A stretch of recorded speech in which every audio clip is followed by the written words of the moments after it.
Check us out to hear the latest on life in the volunteer state. Yvonnca and her guests discuss everything from life, love, and business with a Tennessee flair. It's a Tennessee thing. Always relatable, always relevant, and always a good time. This is Talking Tennessee. And now your host, Yvonnca.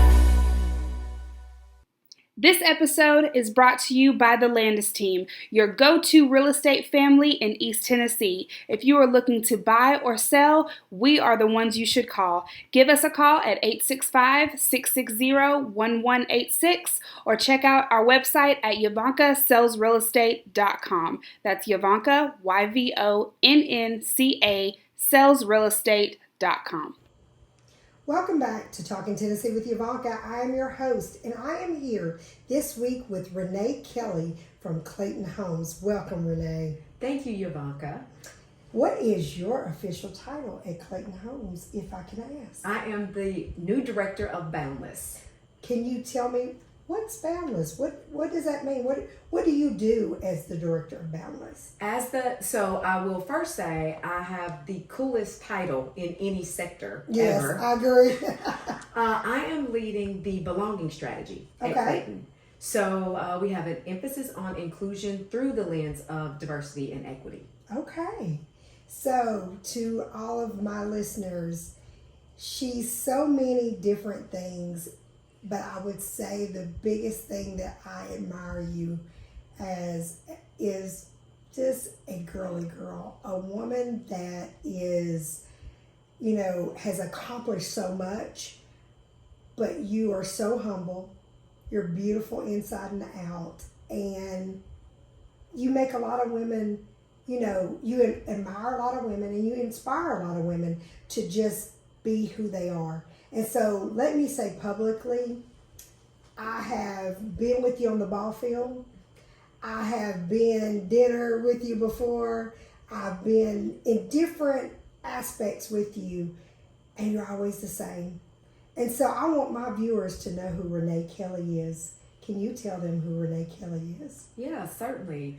So I am born, bred, and fed in East Knoxville. Okay. I am a girly girl. Yes. And I am unapologetically a girly girl. Yes. I am a believer. Okay. I'm a cheerleader for all of those that are in my space. Okay. And I'd like to think I'm a difference maker.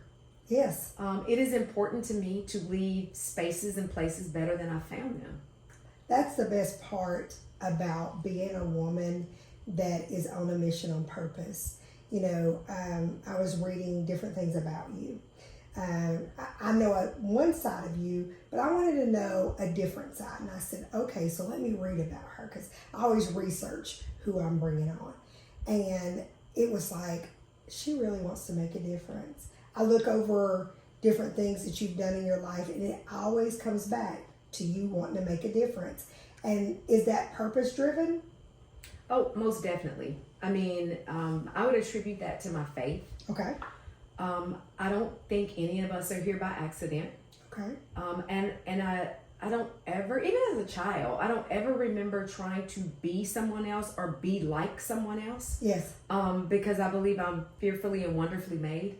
And there's only one me. Yes. And so when I am in spaces, I try to just bring my whole self to that space, understanding that God doesn't make mistakes. He doesn't. And he didn't make a mistake in you. And you've done so much to show when God makes one of a kind, he does a great thing.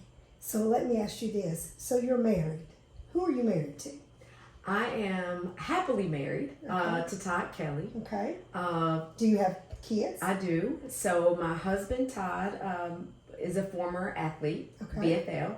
I have a daughter, Clark, who I'm super proud of. Okay. And I also have a son. Okay. Todd Kelly Jr., TK or TKJ, Go as sometimes Balls. we like to call him, and he's also a BFL. Yes. So you have go Vols times 2. I have go Vols times 2, and in between time, and in the meantime, I also have a daughter who attended the University of Alabama. There you go. So we have a little Roll Tide in there as well. I can imagine the conversations in your house. I'm all about like go Tide, roll Vols. There you go. So you have a grandbaby. I do. And a daughter-in-law. I do. So would you like to speak on that? Yes. So Mackenzie is a new addition to our family. Yes. So she's my other daughter. Yes. And I have a grandson, Tenn. Tenn for Tennessee. And I like to call him the perfect 10. There you go. And your name, when I get grandkids, I think I'm going to have the same name. I've always told Adrienne I wanted Lovey. And when I was reading about you, Adrienne said, Mom, did you know that she goes by Lovey? And I was like, oh my goodness. See, you got to love her. Yeah, great minds think alike. Yes. So my granny name is Lovey. Okay. Because before I ever officially met Tenn, I saw his ultrasound and I immediately fell in love. You fell in love. That baby is so beautiful. Yeah. And it fits your family. Let's talk about your family. Let's go back to the softball field. The softball field is where me and Renee got to form a friendship. That's where all the memories ring back to me, is when we were softball moms. It's been like 20 years ago. Yes. That's crazy to think. Yes. And we're only 21, so I don't even know how. Yeah, I don't know how that happened. But we were softball moms, and we were softball moms to 2 daughters that they would always say when they get in the mail, they would always say, back up, because they knew a home run was coming from Adrienne and Clark. But I sat on the softball field and I watched a woman create a true dynasty within herself. I got to see a woman bring books and study and do assignments and all the different things. And for every woman that's out there, I'm telling you this story by saying don't give up, don't give in. Because Renee Kelly comes from a very successful family, but Renee Kelly wanted her own success. And Renee Kelly wanted to build a legacy that she can hand down to her family, her kids, to be proud of. And I watched you. And I was like, I really admired that, you're trying to be the wife, you're trying to be the mom, watching your daughter play softball, but you were trying to better yourself. Can we talk about that? Yeah, sure. What made you want to go back to school? I wanted to go back to school. So going back to living a purpose-driven life. Okay. I prayed a lot about, God, I know I'm not here by mistake. I know this is not a happenstance kind of thing. Yes. And so it just started with me saying, okay, you've given me a unique set of talents and gifts, and how can I use those for your service? And I kept being led to teaching and, teaching and learning. Okay. But the challenge was I had a marketing degree. Okay. And in a former life, I was a sales rep. And to be a teacher, I needed to go back to school. And I had a husband and I had kids. And so I just trusted that if God was calling me to it, I just believed if he called me, if his will called me to something, then his grace would sustain me. His grace would keep me. Got you. And I didn't think about the obstacles. I just took it a day at a time. I thought if I start and I make a commitment to never quit, eventually this thing will come to fruition. And it did. And it was also important to me to model hard work for my children. Okay. Hard work into just whatever you want to be. Yes. No one's going to give it to you. You have to work for it. You have to work for it. And one of my favorite quotes is, a dream without a plan is just a wish. Oh, wow. That's and good. Say that one more time. A dream without a plan is just a wish.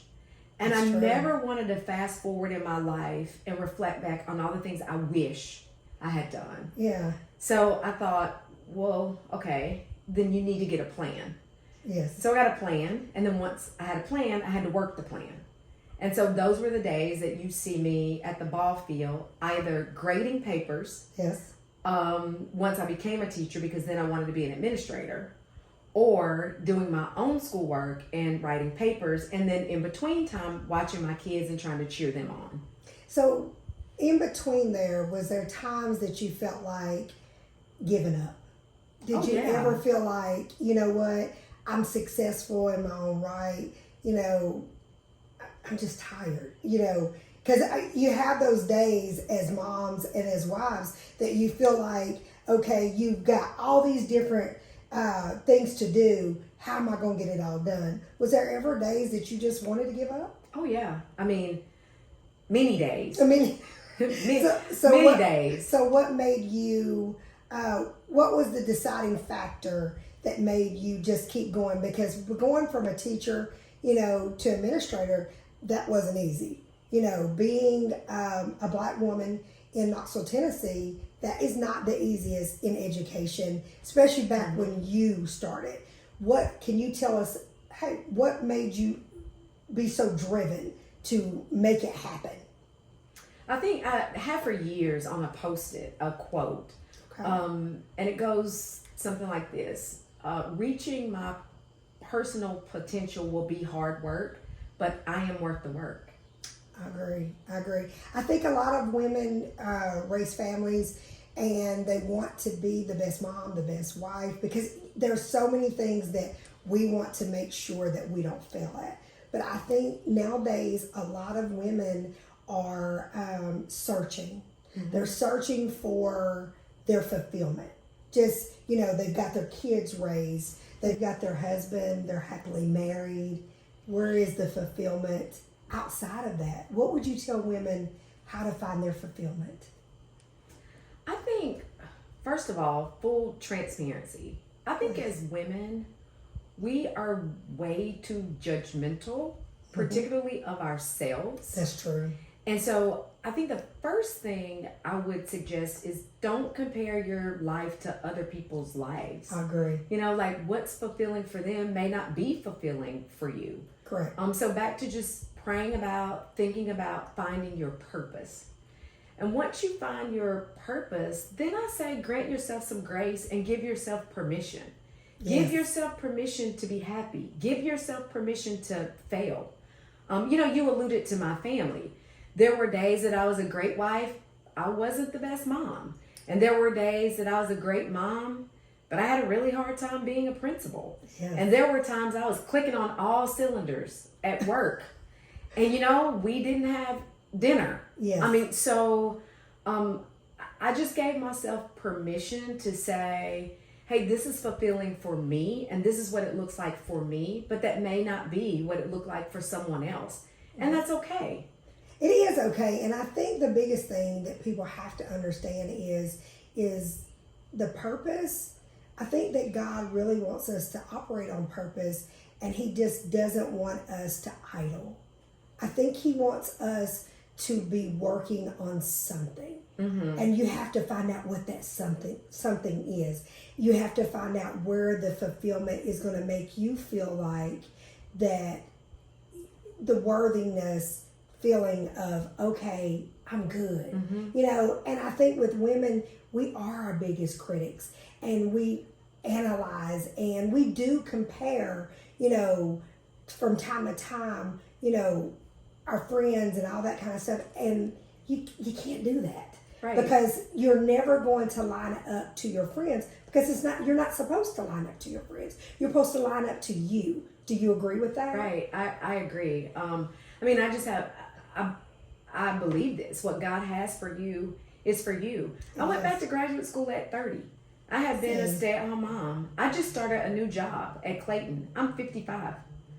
Girl, you don't look 55. Well, thank you. But I am. And so I could look at my life and I could say, you know, that's not necessarily the timeline I would have put myself on. But I'm living my best life. So been married 30 years, and when you went back to school at 30, mm-hmm. You're 55 now. And I see so many women that look at age and they're like, I should have done this, but I'm too old now. And I don't subscribe to that, because I feel like that you can do anything. There's so many people that go later in life and they go back to school. And I tell a lot of people, going back to school helps you to figure out where to start, because you have to make a decision on classes. You have to make a decision on the degree, what degree you want. And I think that is the best way to start if you don't know where to go. You know, if you don't want to go to a job, you know, coming out the gate, go back to school and find your place. Do you agree with that? Or what would you suggest to women that doesn't know what they want to do? Yeah, I definitely would suggest that. There's no better investment than to commit to gaining more knowledge. Yes, knowledge is key. Yeah, knowledge is key. I mean, I grew up as a child hearing, you know, and education is something that no one can ever take from you. I grew up the same way. And so that's exactly what I did. I knew that I wanted to be a teacher. Okay. I needed an on-ramp. Okay. School was a way to do it. And in doing that, it built my confidence. And again, I mean, I left a lucrative career in sales to go be a teacher. And I can't tell you how many people questioned that career choice. I bet. But I knew that was what I was being called to do.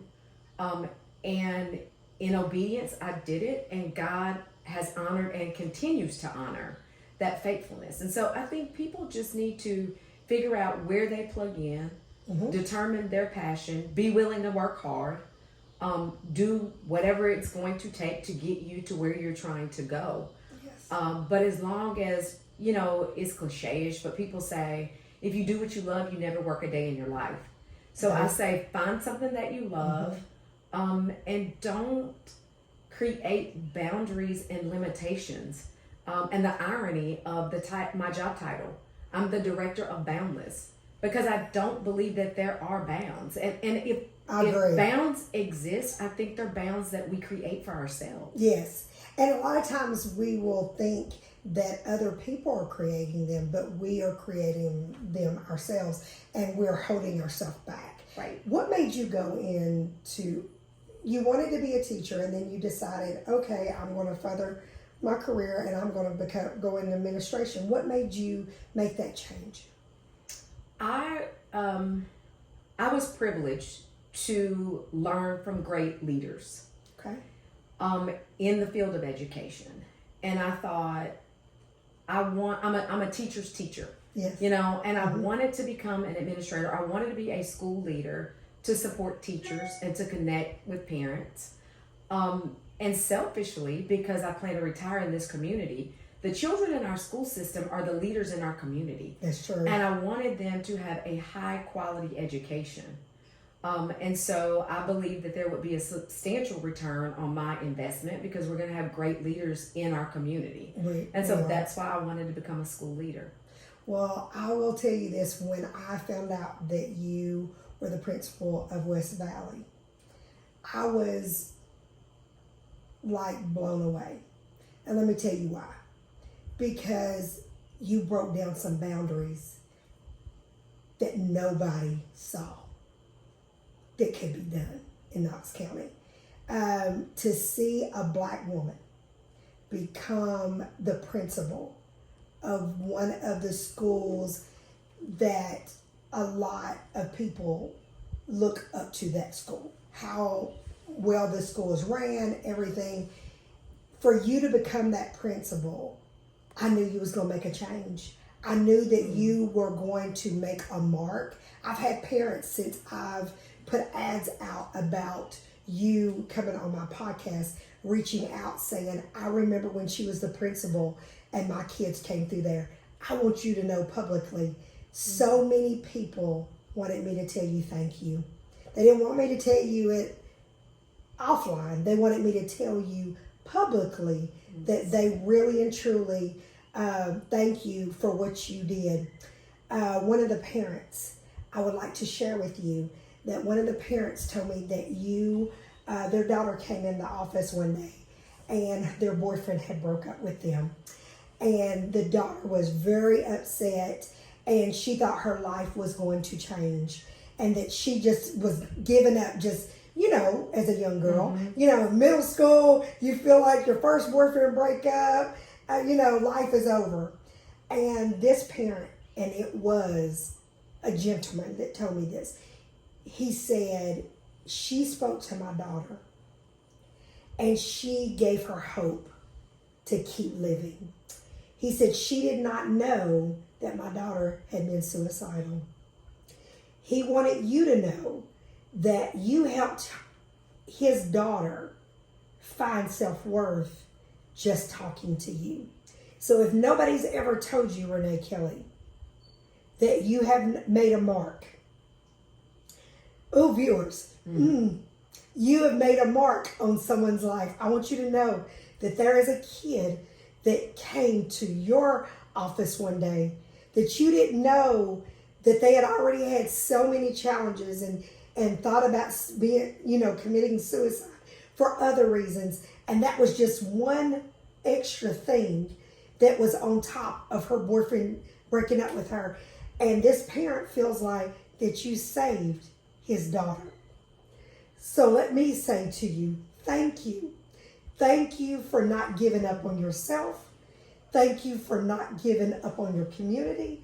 And thank you for speaking to that little girl in such a intimate way that this girl, it knows that she is somebody. You have to know in your life that you made a mark on someone's life and you're walking in purpose. I want to be the one to tell you that you saved that little girl. That little girl is 25 years old now. And that little girl is about to be something great for this community. And she credits you. So let me be the one to say thank you. Thank you for just being Renee Kelly. And thank you for working on purpose. You're at Clayton now. What is the mark you want to make at Clayton in your position now?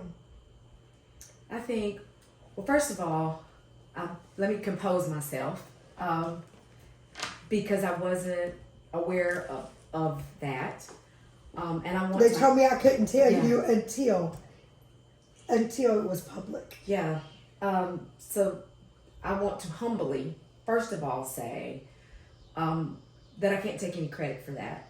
I came into a situation where I was blessed with an amazing staff that was we were truly a family. Speaking of families, the West Valley community embraced me at a time that I'm not sure as an African American woman other communities would have, but they did. Yes. And the greater Knoxville community embraced me. Jim McIntyre had every confidence in the world that I could do that job. At a time when I don't know if I had been in another situation that another school director would have had that same confidence in me. So I'll never forget the confidence he had in my leadership. And just going back to thinking about my journey to become a teacher and living a life of purpose. I don't ever think that I thought when I was at that ball field studying that I would be in that space with that student. Yes. But again, just believing, trusting, preparing, believing. I know that I am walking in my purpose. Yes. And that I'm using my gifts. Yes. And so that's big. And to go back to your question about Clayton, I can only show up and be who I am. Yes. And so my hope is that I will continue to just be a light and just help people understand all of us want to belong. All of us want to feel included. Yes. But we're all different. We are. And somehow, some way, being different has become highly politicized and has created polarization. I agree. And I think if we would just see each other the way that we want to be seen, if we would see other people the way they want to be seen, yes, then the world would just be a better place. And I know that sounds so simplistic and it sounds so easy. But that's what I hope to do at Clayton. Clayton. It's that simple, though. Clayton is a company that wants to provide attainable housing. We are in a housing crisis. True housing crisis. First of all, let me say the Clayton culture is amazing. I mean, it is amazing. It is definitely the North Star, if you ask me, for a for-profit organization. Okay. But we don't want good to stand in the way of great. And so just with a focus on making sure everyone can come to a workplace and just be authentically and truly who they are. They don't have to use energy putting on the mask in the parking lot, to wear the mask all day, to take the mask off when they get in their car. We want them to come and be solid contributors based on merit and do exactly what they've been called to do as only they can do it. And the irony is, that's exactly what we did at West Valley. Yes. We allowed staff to show up and be who they authentically were. We allowed children to show up and be who they were called to be. And that's what I hope to do at Clayton, just to bring that same light, that same energy, that same positivity, so people can just show up and be who they are intended to be. So for the community and the children that are growing up in this community, what would you say is, name two things that you would say, no, first, name something that needs to change in our community, your opinion. Around education or just in general? Just in general. Well, I'll start with education. Okay. I think one thing that needs to change, that is changing, is that we focus on equitable access, and that we find the courage to do that. So that every child, I started our time together by saying born, bred, and fed in East Knoxville, and I'm proud of that. Yes. And I want, and nothing's changed. And nothing has changed. And I want Knoxville to be a model for possibilities, regardless of your zip code. I agree. You can be whatever you want to be. I think every zip code, as a realtor, I would say this. Every zip code should be respected equally to me. It should not be, yes, we all know there's west to east, north to south, but it's all people. Right. And I think the day that we can realize that there is value in every zip code, value in all people, no matter what color your skin is, no matter what your belief is, no matter what, you are valuable to your community. And you need to share your value to the next generation. Right. And I just think that we have to start in seeing that all zip codes are great. Some people will say, well, Yvonnca, do you sell all of Knoxville? And when people say that to me, Renee, I kind of get a little offended first, because I'm like, what do you mean? And I'm like, I sell all of Knoxville. There's not, okay, this side of town, I don't want to sell this side of town versus that side of town. I want to help people. Mm-hmm. I want to show generational wealth. I want people to understand, to invest in their self, and know that putting a roof over your family's head is something to be proud of. To be able to have a home and you can say, call it yours, and know that this is something that you created for your family. That's what I want to be a part of. That's what I want to see. I know that God wants me to help his people. And it's not about color, and it's not about what you believe. It's what you work to achieve. And that's where my purpose comes from. Do you feel like that at Clayton, truly is working to help that housing market, to help to wedge the gap in this market of renting? What do you think that Clayton gives that no one else gives? I think what Clayton offers that no one else can offer is attainable home ownership. Yes. You know, I alluded to my family earlier. My son is a new husband, new father, and a new homeowner. Yes. And the housing market, no shade, Yvonnca. No, but you're good. I mean, but it's super challenging. It really is right now. Especially if you're a first-time home buyer, Renee. You can understand. It breaks my heart when I know people that work really hard, go to work every day, and is committed to bettering themselves, that they just really cannot afford to purchase a home. And the sad part about it is rent has went so high. You know, it's like it brings tension in the home because, you know, when people's finances, you know, are off, it can bring tension. And I just, for a first-time home buyer, it's a struggle, you know, in East Tennessee. And it's a struggle all over the country, but this is my community. So I can only focus on my community. And it's like, what does a first-time home buyer, you know, have to deal with daily? You know, at Clayton, I see so much of their culture. They do so much for their employees. Yes. And the community. Oh, yes. And they give back. Yes. Can you speak on what does Clayton bring to the culture of the community? You know, what do they bring? I think just thinking about even establishing my position. Yes.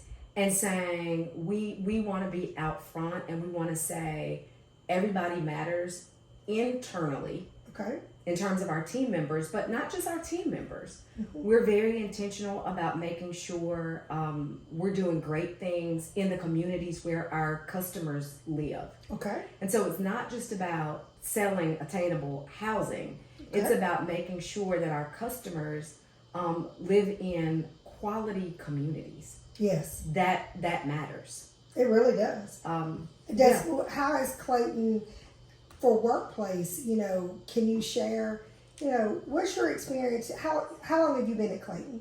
I've been at Clayton approximately 90 whole days. 90 days, guys.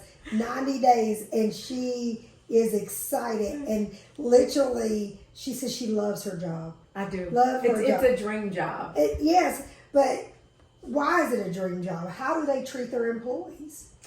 It is a dream job because, and you and I have talked a little bit about this, just about the power of valuing people, respecting people, encouraging people, having clear career paths.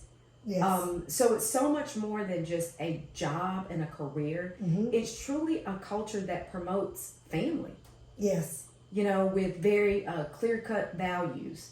You know, do good, be a home, drive change. It's a place where you can grow and you can thrive. When I get to work, I leave my home where we have values and I get to come to work where it's an extension of my home, if you will. Yes, I can totally understand. And not everyone has the opportunity to do that. Yes. So what do you think for Knoxville? What does Knoxville need more of? So, your opinion. Before I answer this, I don't have any political aspirations. Okay. So I'll start there. Okay. But I think every community needs a strong school system. I agree. I appreciate the way our politicians are focusing on economic development, particularly jobs with livable wages. Okay. I think that's imperative. So strong education, economic development, jobs with livable wages.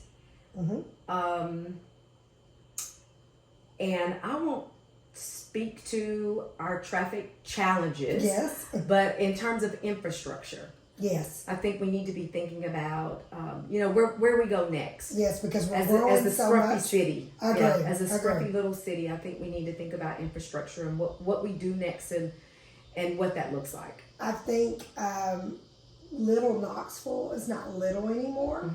And I agree with you. We do need to be thinking about the future in our community, thinking about what needs to grow, what needs to expand.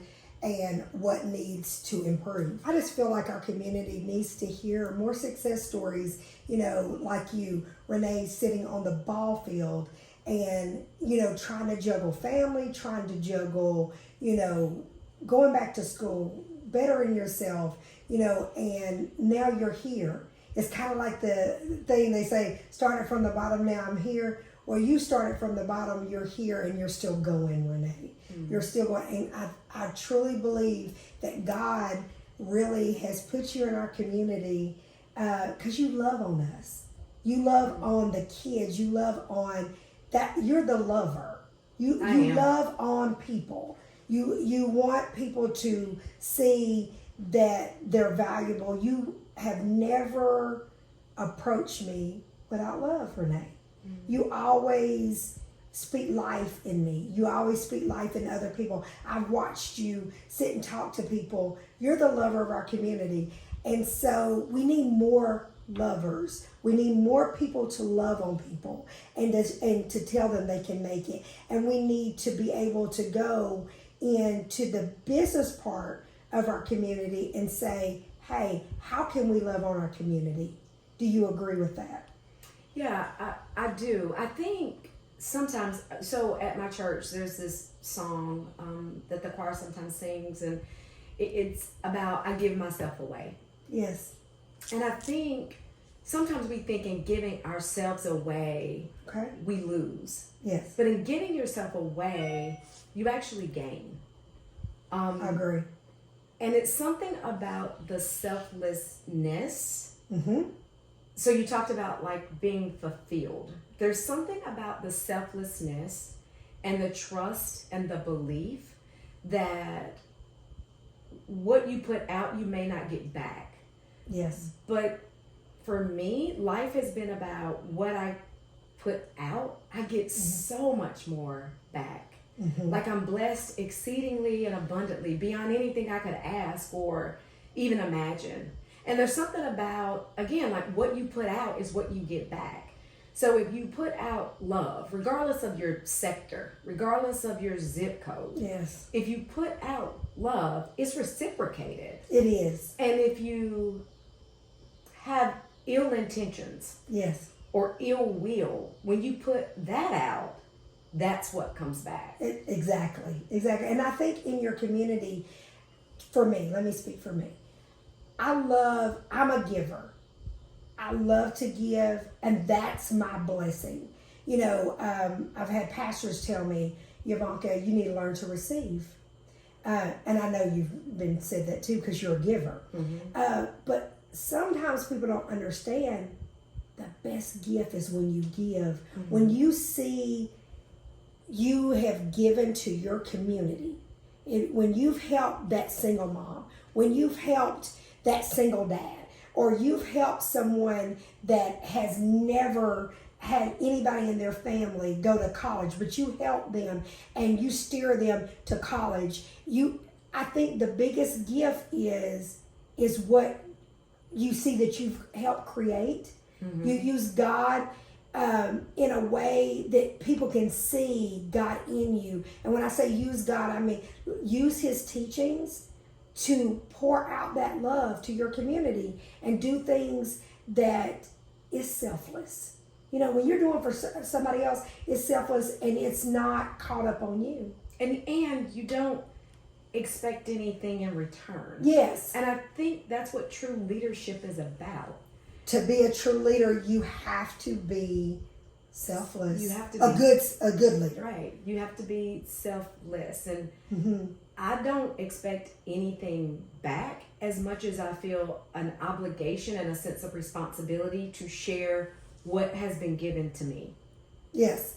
Do you feel like that the next thing in your life is to give to your community or to give to your family?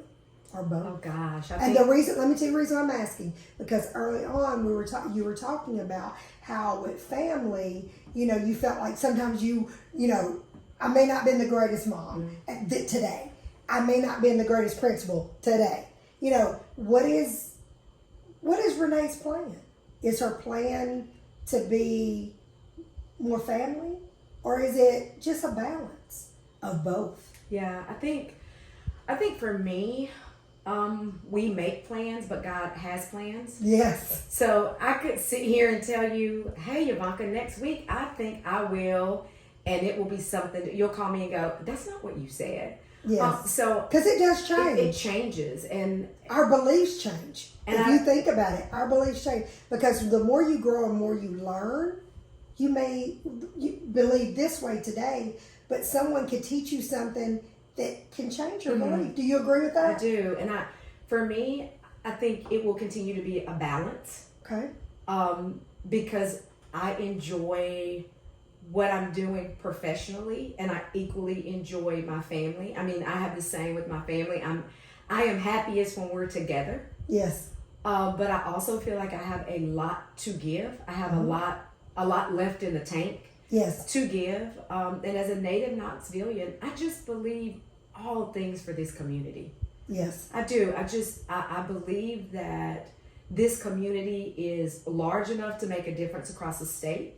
Okay. But I think we're small enough that if anyone can do it, we can do it. Yes. I think Knoxville has, I think we're going through growing pains, especially in the housing market. And I think even in job market, you know, I think we're going through growing pains, but I know that we can make it as a community. I think us working together and accepting, like as you said, no matter what, accepting each other of who they are, you know, and just saying, you know what, they may not be me, but it's okay because we're not supposed to be someone else. We need to be us, you know. Yeah. And so I think our community needs more leaders that will say, you know, let's be more selfless and let's find ways to help people that is less fortunate. Let's help bring up more people. And I think that Renee Kelly is the person that can make that happen for a lot of people with God's direction. Do you agree? I do. And you know, Yvonnca, I try to live my life through the lens of really, we are so much more alike than we are different. And I think it's the differences that divide. And I think there's a lack of understanding around, we really all want the same things. Yes. You know, I mean, I think everybody wants to be successful. Yeah, at the core and essence of who we are, yes, we do. We want to belong. We want to experience a sense of success. I'm so glad you're bringing that up because I think a lot of people don't want to admit. Because, you know, you hear people say, well, I don't care who doesn't like me. I don't care, you know, I don't have to belong. But everybody wants to belong. Everybody wants to be a part of something great. You know, and I think that they just have fear of rejection. How do you get past that? What would be your suggestion on the rejection part? Because you're going to be rejected sometimes. I was going to say, so first of all, let me say I'm not exempt. I've experienced my fair share of failure, but failure can't paralyze you to the extent that you're afraid because you'll never maximize your potential. So I don't live in a space of fear, and I understand that failure is inevitable. It is. But it's not final. It's true. I believe that a delay is not a deny.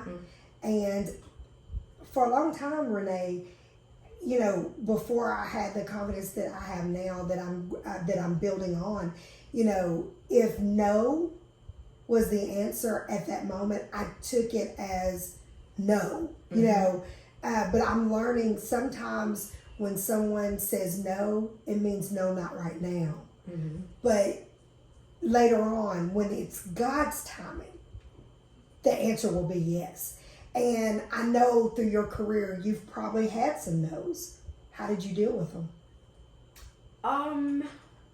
In my humanness, I dealt with them like most people. But once I had time to kind of step back and reflect, I've never had a time in my life where something did not work out for my good. There you go. It just took time. It took time. Even if initially it felt like it was for my bad, I've never had a time where it did not come together for my good. And that's what God says. So that's what he does. Oh, yes, exactly. So for a woman that's been married 30 years, what would you tell women out there that's career-minded that how to keep a balance? You know, because 30 years, you done been through some things. I'm about to be at 20 years, and I can say, I done been through some things. You know, me and David have, you know, we've grown together, we grew up together, you know, that type thing. And I'm very transparent about marriage, is that it's not all roses, you know, it's not all chocolates. You know, what would you tell a woman that's on that career path about marriage? How to keep it together? I would say I learned this from my mom. Okay. I love Todd, but I also love Renee. And I can't give to Todd what I don't have. And so I'm very intentional about self-care. Yeah. I take care of me so I can be the best me for Todd. Yes, that's good. That's good. And if you think it goes back to the Bible, because the Bible does say put God first, then yourself. And then when you get married, you do come as one, but you have to be the best version of you. And I think that's what makes a marriage stronger. When you know who you are, you work to be the best you can be. I think you can be a better wife. Yeah, and I will say for Todd, I mean, Todd has been my number one cheerleader. Yes. Like day one. But we give each other permission to be who we are called to be individually. Yes. So that we complement one another, and then collectively. Yes. You know, I have a vision for who it is I want to be that aligns with God's purpose for my life, and Todd does likewise. And so individually, we are two people just trying to serve and get it right. And so then we come together collectively. Yes. And it's in that unity.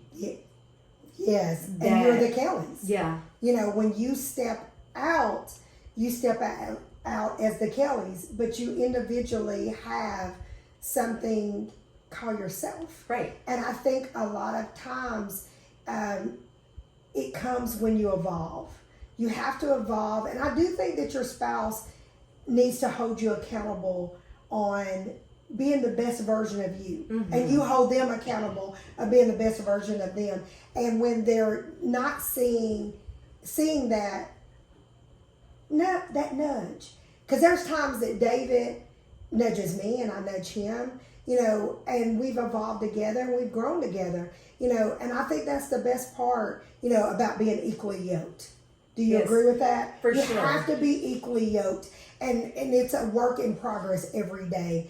But I think a lot of couples have either lost their way or they have evolved. And for the couples that are out there that have lost their way, I think that you have to stop that day that you realize y'all lost your way, okay, for whatever reason, and say, you know what, it stops today. You can't focus on what the past was and what it should have been. You have to focus on that day and say, you know what, we're in this together. Yeah, and reset. And I am incredibly fortunate that Todd brings the kind of confidence as a man that he encourages me to be my best self. And see, that's a blessing in itself. Todd has always, I've never seen Todd ever not be cheering for you. He cheers for you. When you make that accolade, he gonna be right there to say, yeah, that's my wife. And I think that has a lot to do with strengthening you. Because when you have a spouse that cheers you on, and when that accolade comes or whatever accomplishment is there, that they are happy for you, having a spouse happy for you, to me, is everything. Yeah, I mean, there's nothing like it. And again, you know, I'm human. So when that self-doubt creeps in, or that still small voice says, wait, little old you're going to try to do this big thing? And Todd is like, yeah, I mean, why That's not? David. Like, why not you? David, we have similar husbands, because my husband will tell me that when I have self-doubt, he'll say, Yvonnca, you're Yvonnca Landes. What? What are you talking about? And it's like that thing that somebody says to you that says, pick it up. We have a family mantra. Suck it up. Our family mantra, now there's a difference between quitting and letting go. So I've had to learn that in my adult life. But we have a mantra. Kellys aren't quitters. We're not, that's us. Landeses, we don't quit. We don't quit. Okay, we just rise up. And we're going to take a lash, but you know what? It doesn't stop us. And I think that in itself, you have to have that to be successful, because you can be successful in your personal life and you can be successful in your career life, but they do have to come together. And I think that you and Todd have done a great job in showing your kids, showing the community, that the Kellys are here and they are going to give to this community, and y'all are going to show this community what y'all made of. So tell me this. What is your passion? My passion always has been, and always will be, because of how I'm wired. My passion is teaching and learning. Okay. For not just self-improvement, but to be a blessing. Because again, you can't give what you don't have. You can't share what you don't know. That's true. So what do you say? Okay, that's your passion.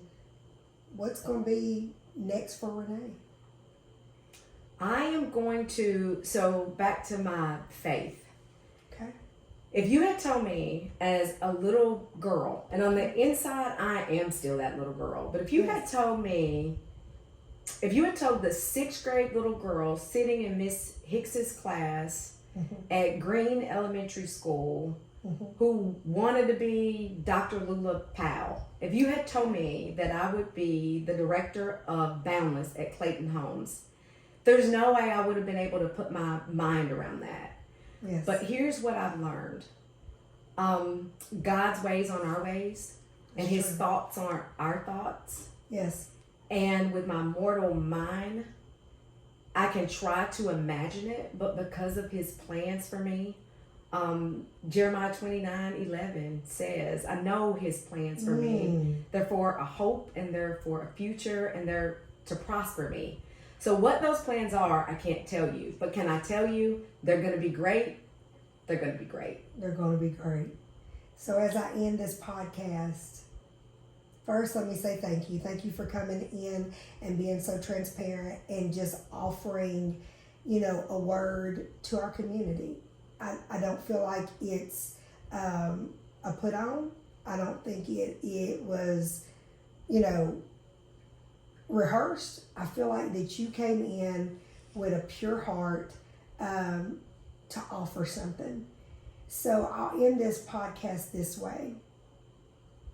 Renee Kelly, for our community,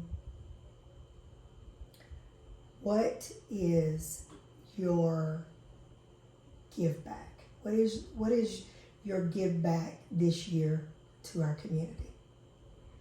I hope my give back, not just this year, but every day, is to show up and bring hope.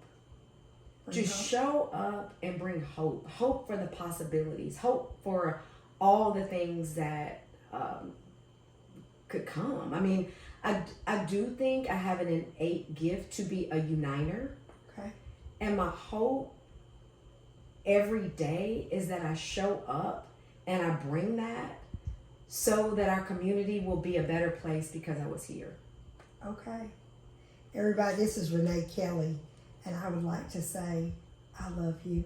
I love you. I love you, sister. Thank you for coming in. You make me better. You make me better. And you know what the best part about that is? When you have a friendship that each other make each other better and hold each other accountable, that's what makes true friendship to me.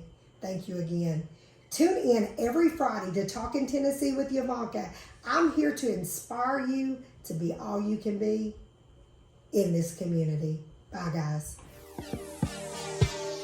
Thanks for listening to Talkin' Tennessee with Yvonnca. Watch out for our weekly episodes from the first family of real estate. And check us out on the web, www.YvoncaSalesRealEstate.com. See our videos on Yvonca's YouTube channel or find us on Facebook under Yvonnca Landes and Twitter @Yvonnca Landes. And don't forget to tell a friend about us. Until next time, Yvonnca signing off.